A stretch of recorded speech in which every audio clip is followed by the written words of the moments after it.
आज हम एक बेहद दिलचस्प और गंभीर मुद्दे पर चर्चा करेंगे। क्या सिंधु नदी का पानी रोका जा सकता है पाकिस्तान जाने से? सवाल बड़ा है, तो आइए बिना समय गवाए शुरू करते हैं। पार्ट 1, सिंधु नदी का इतिहास और महत्व। सबसे पहले जान लेते हैं कि सिंधु नदी है क्या। सिंधु नदी एशिया की सबसे बड़ी नदियों में से एक है। इसका उद्गम तिब्बत के मानसरोवर झील के पास से होता है और ये जम्मू कश्मीर होते हुए पाकिस्तान में प्रवेश करती है, फिर कराची के पास अरब सागर में जाकर मिल जाती है। भारत में सिंधु नदी की कुछ महत्वपूर्ण सहायक नदियां हैं: झेलम, चिनाब, रावी, ब्यास और सतलुज।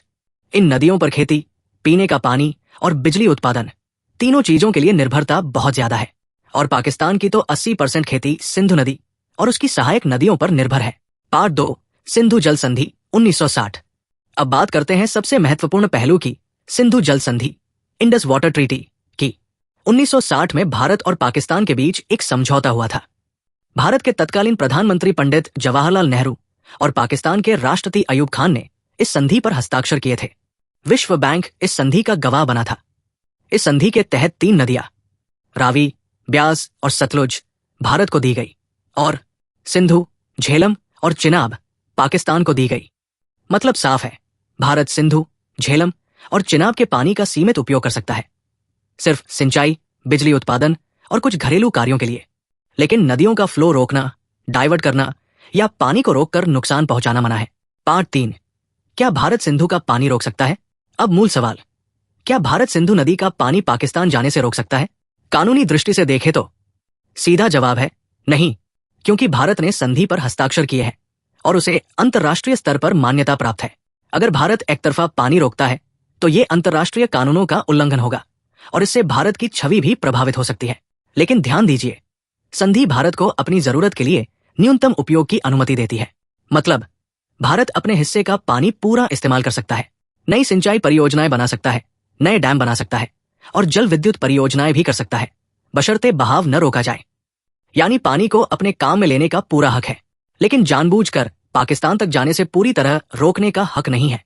पार्ट 4, भारत ने क्या कदम उठाए हैं अब तक? अब सवाल आता है कि भारत ने इस दिशा में क्या किया? बगलिहार डैम, झेलम की सहायक नदी चिनाब पर भारत ने ये बांध बनाया। पाकिस्तान ने विरोध भी किया, मामला वर्ल्ड बैंक गया, लेकिन भारत ने जीत हासिल की। किशन गंगा प्रोजेक्ट, किशन गंगा नदी जो झेलम की सहायक है, पर भारत ने एक प्रोजेक्ट बनाया जिससे पानी का उपयोग बिजली बनाने में हो रहा है। पाकिस्तान ने इसमें भी आपत्ति जताई थी, लेकिन भारत को हरी झंडी मिली। रावी नदी का पुनर्निर्देशन, भारत ने अपने हिस्से की रावी नदी के पानी को पाकिस्तान में जाने से रोकने के लिए नए प्रोजेक्ट शुरू किए हैं, जैसे उज नदी पर डैम। यानी भारत धीरे धीरे अपने हिस्से के पानी को ज्यादा से ज्यादा उपयोग करने की कोशिश कर रहा है। पार्ट 5, अगर भारत पानी रोकता है तो परिणाम क्या होंगे? अगर मान लीजिए कि भारत अचानक पानी रोकने की कोशिश करे तो क्या होगा? पाकिस्तान में भयंकर सूखा पड़ सकता है, उनकी खेती चौपट हो सकती है, खाद्य संकट पैदा हो सकता है और सबसे बड़ी बात, अंतर्राष्ट्रीय स्तर पर भारत की छवि खराब हो सकती है। पाकिस्तान संयुक्त राष्ट्र या इंटरनेशनल कोर्ट में मामला ले जा सकता है और भारत पर दबाव बढ़ सकता है। इसलिए भारत संतुलन बनाए हुए है, अपने हिस्से का पानी पूरी तरह उपयोग कर रहा है, लेकिन पूरी तरह से रोकने का खतरा नहीं मोल ले रहा। पार्ट 6, भविष्य में क्या हो सकता है? भविष्य में भारत क्या कर सकता है?